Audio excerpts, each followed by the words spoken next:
The Devouring Fog, Jamestown Settlement. In the year 1677, William Hensley and his family arrived in the young, struggling colony of Jamestown. It was a time of hope and fear, a place where fortunes and lives were made or broken. William's face, sun-worn and etched with lines of hardship, softened as he looked at his wife, Eliza, and their two children, little Isaac and Lydia. Despite the hardships he'd endured in England, he felt a stirring of excitement, a fresh start. They were bound for a cabin on the edge of the forest, one whose previous resident, he'd been told, had recently passed away under mysterious circumstances. On their first night, they met Thomas, a fellow settler with a calm and welcoming demeanor. Thomas had arrived in the New World years prior, and he had the look of a man who had earned his knowledge through hardship and the solace of long nights alone in the woods. He kindly helped them unload their few belongings and settle in, offering tips about hunting, fishing, and the edible plants that grew abundantly in the area. For a stranger, he seemed oddly at ease in their new cabin, as if he had known its former occupant well. As dusk fell, William glanced out the window toward the dense forest. There was something odd about the trees tonight. Thick, wispy fog swirled at the edge of the woods, its movements more deliberate than any weather he'd ever seen. It almost seemed to reach out, stretching fingers of mist toward the cabin as if beckoning him forward. Shaking off the unsettling feeling, he turned his attention back to his family, grateful for the warmth and laughter filling the room. But that night, sleep eluded William. A strange restlessness filled his chest, a yearning he couldn't quite explain.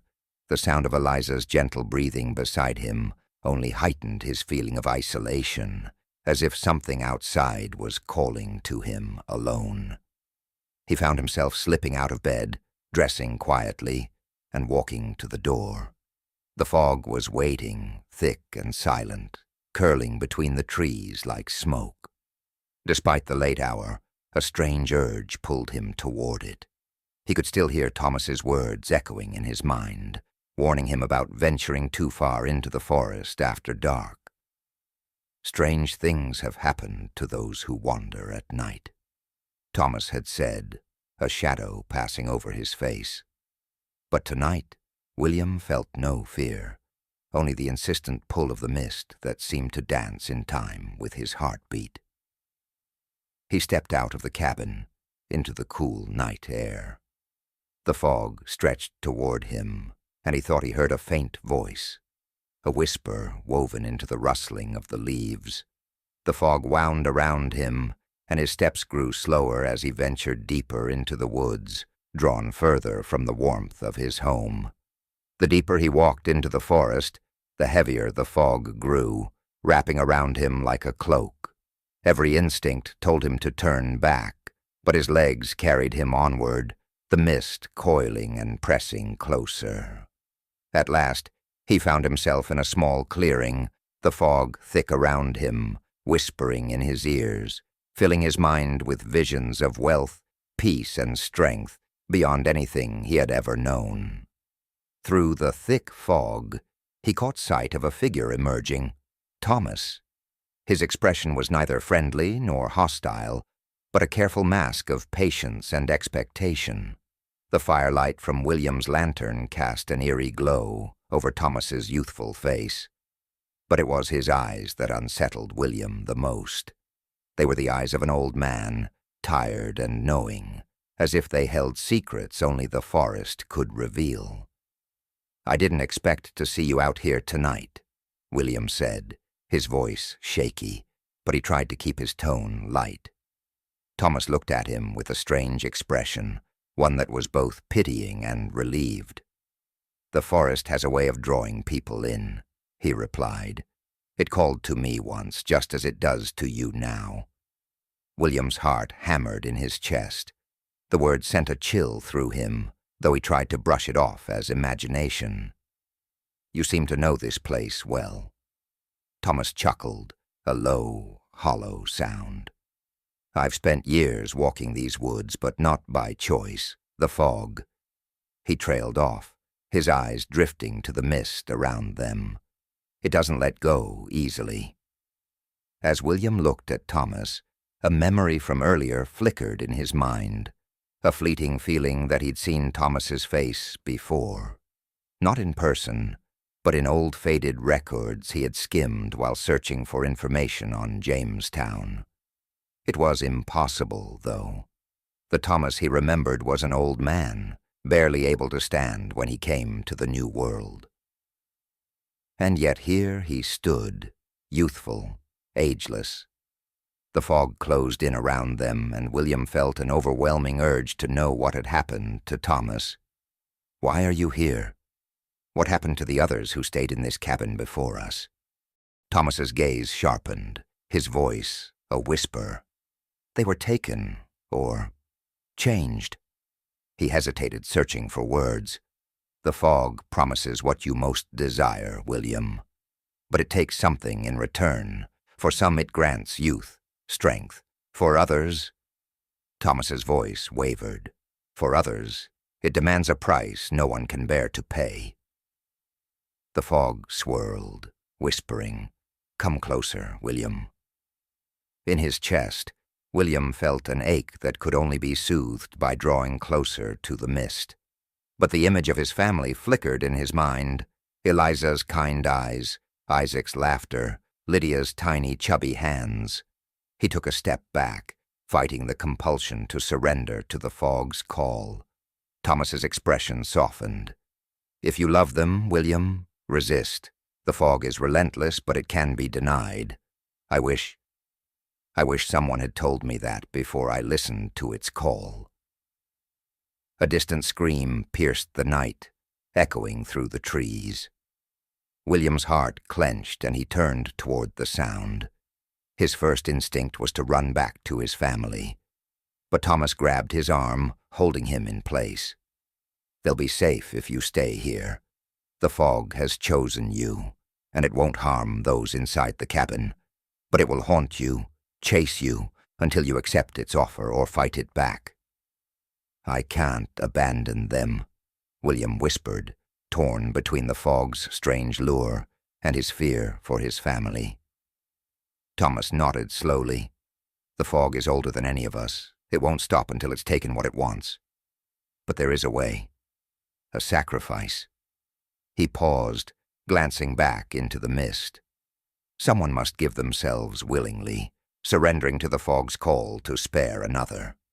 It's how I've stayed all these years. The weight of Thomas's words settled over William like a heavy shroud. To save his family, he would have to face the fog alone, to stand against its power and deny its promises, whatever the cost. But as he gazed into Thomas's eyes, William realized that Thomas had already paid a price. He had surrendered to the fog and become its servant, bound to these woods forever. "I won't let it take me," William said, his voice trembling but resolute. "I'll protect my family. I'll fight it." The fog thickened, swirling around them, as if angered by his defiance. Thomas's gaze softened, and he nodded approvingly. "Then go, William. Keep your family safe and don't look back. The fog will come for you again, but you must resist." With one final, lingering glance at the fog, William turned and ran back toward the cabin, his heart pounding in his chest. Behind him, he heard Thomas's voice echoing in the mist, a final mournful warning. "Beware the fog, William. It's never truly gone." When he reached the cabin, he found his family safe and asleep, blissfully unaware of the dark forces lurking outside. The fog lingered on the edge of the forest, watching, waiting, its whispers faint but insistent. For nights after, William felt its presence, sensed its longing gaze as he tended to his family, their laughter and warmth a balm to the darkness that lingered outside.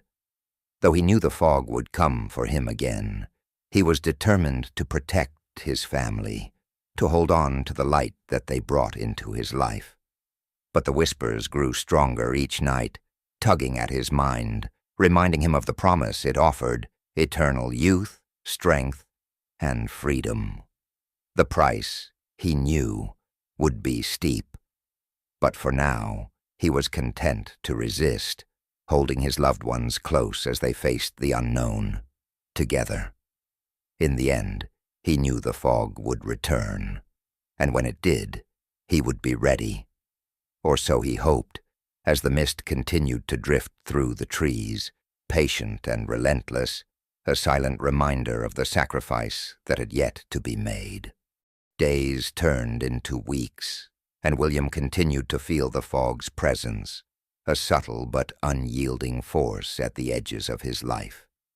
It loomed beyond the forest line, appearing at dawn and dusk, a silent witness to his every movement. Though the mist kept its distance, its whispers grew louder in his mind, urging him to come closer, to step into the woods and surrender. He found himself waking in the dead of night, staring out the small window toward the forest, where the fog seemed to pulse with an almost living intent. One evening, after putting Isaac and Lydia to bed, William sat beside Eliza by the fire. The warmth of the flames calmed him, but he could see the worry etched on her face. "Is something troubling you, William?" she asked gently, placing a hand on his arm. "You've been distant these past days. You look haunted." William hesitated, glancing toward the window. How could he explain what he'd seen and felt? The fog, its strange pull, the encounter with Thomas. All of it felt like a nightmare he couldn't shake. "There's something about these woods," he finally said, his voice barely a whisper. "Something that doesn't feel natural." Eliza's brow furrowed, and she glanced out toward the darkened forest. "Do you mean Thomas? I've seen him wandering near the trees late at night. He always says he's just hunting, but there's something strange about him." William nodded. "Thomas isn't what he seems. He warned me about the fog. Said it wanted something from me, that it takes people." The words hung heavy between them. Eliza's eyes widened, her grip tightening on his arm. "But it can't get into the cabin, can it? We're safe here, right?" William wasn't sure how to answer, but he forced himself to nod. "As long as we stay inside, I believe we're safe." Yet even as he said it, doubt gnawed at him. The fog's whispers grew louder with each night, and he feared that sooner or later it would breach the walls, find a way to pull him, or worse, his family, into its grasp. That night, he lay awake, listening to the faint, insistent murmurs beyond the cabin walls. They spoke to him now, in words that felt like promises. They promised him strength, health, prosperity, everything he'd dreamed of in coming to the new world. But beneath those promises lay a hunger, an insatiable need that he felt gnawing at the edges of his mind. Near dawn, he slipped from bed, unable to resist the pull. Without waking Eliza, he crept out of the cabin and walked to the edge of the woods. The fog seemed to be waiting for him, swirling in strange patterns, forming tendrils that reached towards him as if in invitation. "William," the fog seemed to whisper, the voice almost gentle.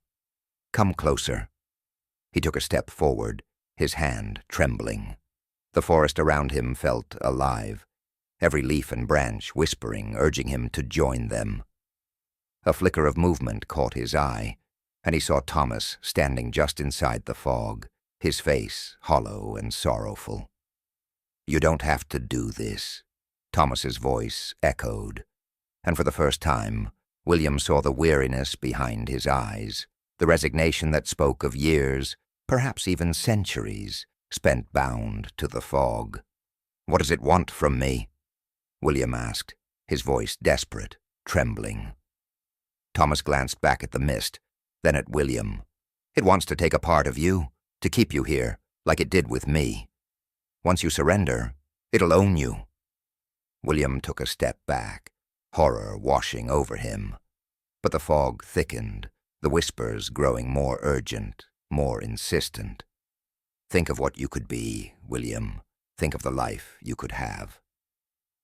Images filled his mind, visions of his family, strong and prosperous, protected from the harsh struggles of life in the colony. But with those visions came another, a haunting image of himself, a young man with old, tired eyes, just like Thomas's, bound forever to the fog. Summoning every ounce of willpower, William turned away. "I won't let it take me," he said, his voice firm. Thomas's face softened, a hint of gratitude flickering in his expression. "Then go, William. Protect your family, and never return here." With one last glance at the fog, William backed away and hurried back to the cabin.